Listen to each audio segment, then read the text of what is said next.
Aninhado entre as colinas verdejantes e as estradas sinuosas de Petrópolis, ergue-se uma grandiosa estrutura que cativou a imaginação de pessoas locais e visitantes por mais de um século: o Palácio Amarelo.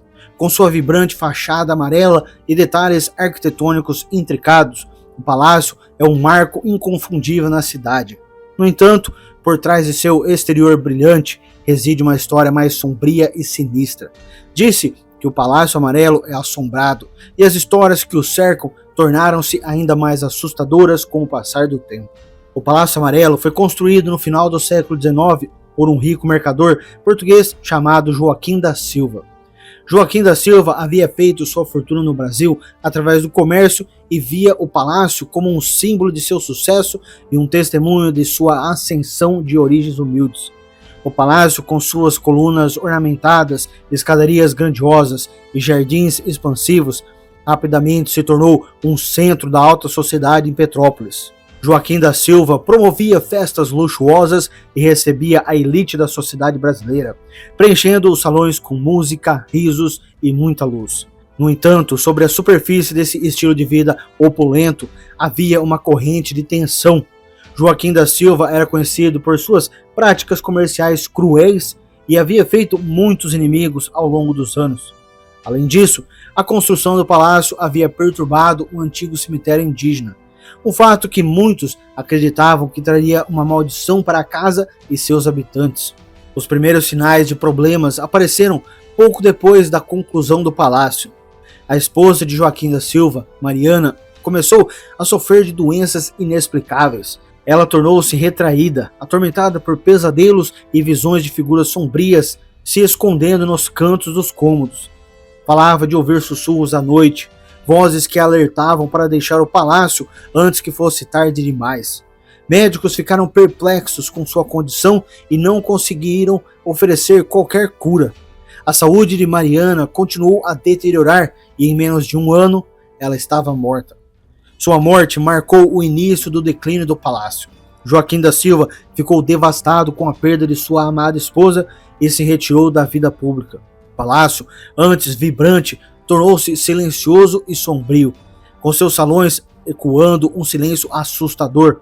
Os empregados relatavam ver o fantasma de Mariana vagando pelos corredores, seu rosto pálido e triste, como se estivesse procurando algo que havia perdido em vida. Com o tempo, a fortuna de Joaquim da Silva começou a declinar. Seus empreendimentos comerciais falharam e ele perdeu grande parte de sua riqueza.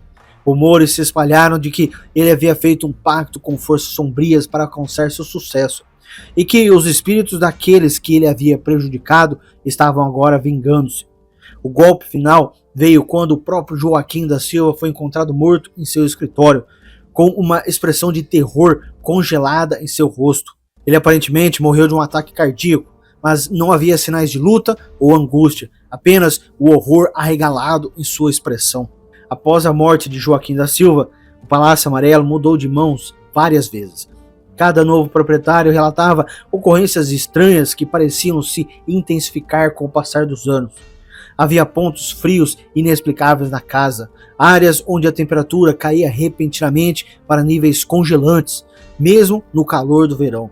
Visitantes ouviam passos em corredores vazios, portas se fechavam sozinhas e o som de choros podia frequentemente ser ouvido tarde da noite.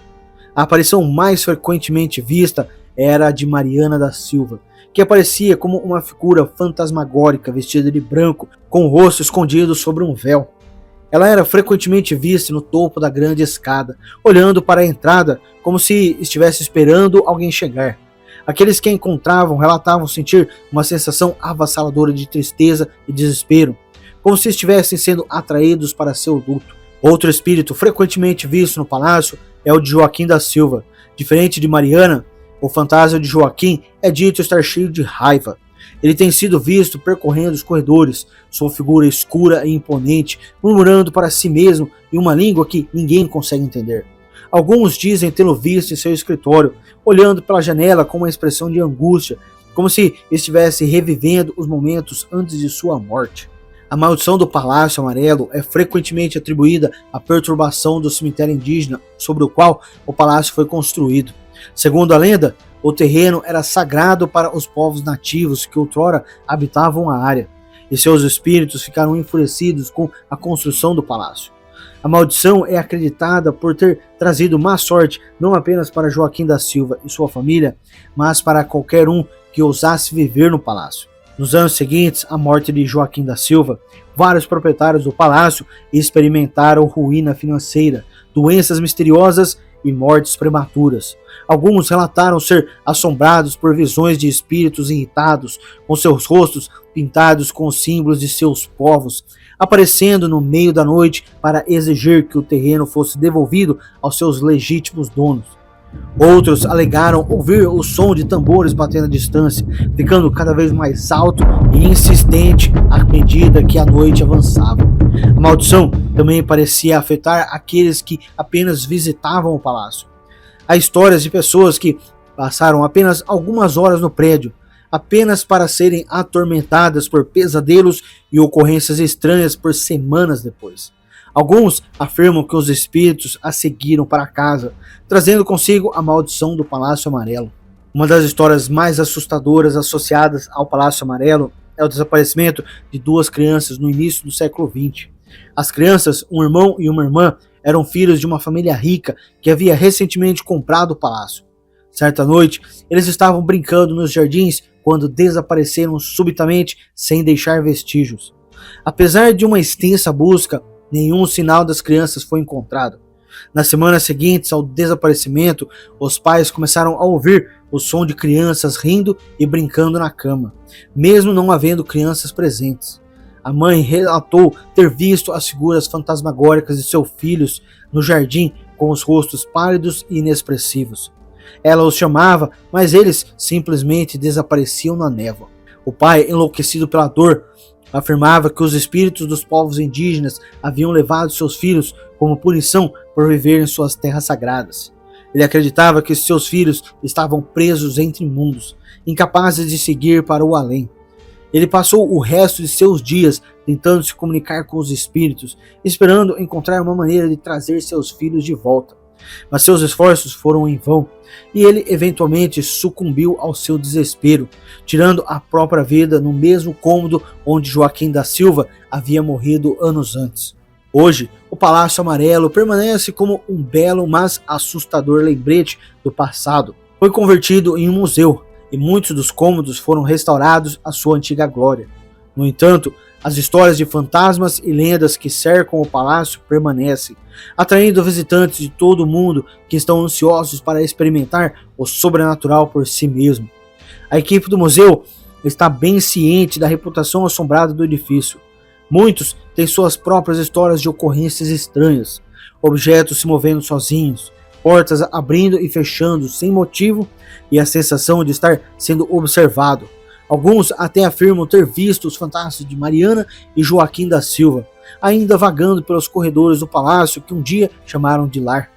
Visitantes do Palácio Amarelo frequentemente relatam sentir um desconforto, como se o próprio edifício estivesse vivo e os observando.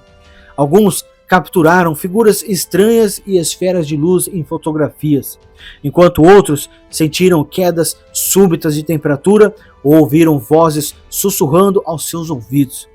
Apesar dessas experiências, o palácio continua a atrair aqueles que são curiosos sobre sua história assustadora e assombrada.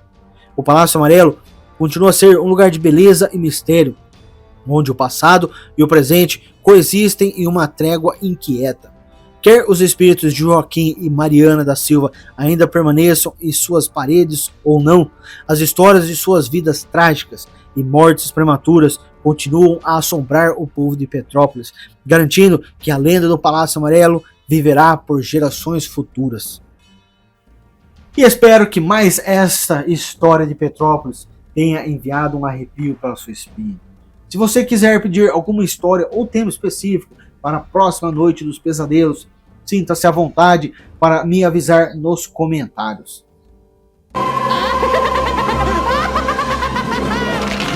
Voltaram, né? E isso é tudo por hoje. Porém, existem muitas histórias arrepiantes para contar. Antes de sair, não esqueça, primeiro, se você não faz parte do Clama Cloud, clique no botão inscrever-se para fazer parte do clã.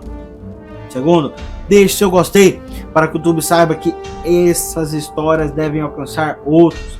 Dessa forma, você pode ajudar a trazê-las dos cantos mais sombrios de nossa realidade. E em terceiro lugar, marca o ícone do sininho para que você possa ser notificado quando sair novas histórias. E até a próxima noite dos pesadelos. Que os antigos deuses possam guiá-lo em seu caminho. E cuidado com o que se esconde nas sombras.